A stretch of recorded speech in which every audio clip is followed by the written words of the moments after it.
Hi hello বন্ধুরা, আশা করছি তোমরা সবাই ভালো আছো। কাল ছিল আমার মামার বাড়িতে কীর্তন, কেন কি কাল ছিল একাদশী। তাই আমি, আমার ছেলে, মা বাবা সবাই মিলে গেছিলাম এই কীর্তনে। দেখো লাল ড্রেস পরে, দেখতেই তো পেরেছো আমার ছেলে ঢোল বাজাচ্ছে। আমার দিদি না ওকে অনেক ছোটোবেলায় এই ঢোলটা কিনে দিয়েছিল, তবে থেকে না ওর খুব ইচ্ছে এই ঢোল বাজানোর। যেখানেই কীর্তন হয় সেখানেই এই ঢোলটা নিয়েও পৌঁছে যায়, জানো তো।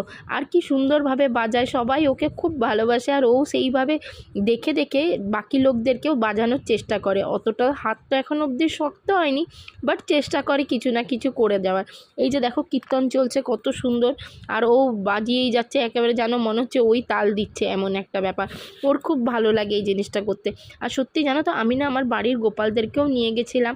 আমার একটা বড় গোপাল আছে, একটা মেজ গোপাল আছে, একটা ছোট গোপাল আছে। বড় গোপালটার নাম কি জানো? আংশু। জানো তো, ও না খুব কিউট। ওই যে দেখো না টুলের ওপরে বসে রয়েছে এই অত দূরে। আশা করছি তোমাদের এই ভিডিওটা প্রচণ্ড ভালো লাগবে। আগামী দিনগুলোতে আরও ভালো ভালো ভিডিও নিয়ে আসবে। এই দেখো এই বড় গোপালটা যেটা সাইডে বসে আছে, ওটার নাম হচ্ছে আংশু। হলুদ কালারের পাগড়ি দেওয়া, এই নিচে যে বসে রয়েছে। আর আমার ছেলেকে দেখো, বাকি বাচ্চাদেরকে দেখে ওদেরকেও বলছে তোরাও বাজা, আমিও বাজাই। খুব সুন্দর লাগছিল কীর্তনগুলো শুনতে। অনেক দিন পর, বহু বছর পর আমি কীর্তন শুনলাম। সত্যি খুব ভালো লাগলো। সময় হয়ে ওঠে না কীর্তন শোনার, যে ইচ্ছে থাকলেও না আমার কাছে একদম উপায় থাকে না, কেন কি আমি সুযোগই পাই না এগুলো শোনার। তাই আজ যখন পেয়েছিলাম, আজ না, কাল যখন পেয়েছিলাম আর আমি ছাড়িনি। তাই আমি চলে গেছিলাম আমার মামার বাড়িতে কীর্তন শুনতে। অনেক বছর পর আমি কীর্তন শুনলাম। সত্যি মনটা খুব ভালো লাগে, খুব শান্ত লাগে, জানো তো।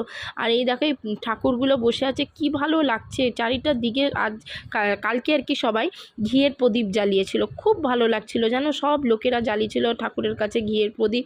সত্যি খুব ভালো লাগছিল এই দিনটা, যে এত ভালোভাবে সবার সাথে কাটাবো। কত লোকের সাথে কত বছর পর পরিচয়, জানো। মানে হয়তো চিনি, কিন্তু হয়তো সময় সুযোগ হয়ে ওঠে না, তাই হয়তো কথা হয় না।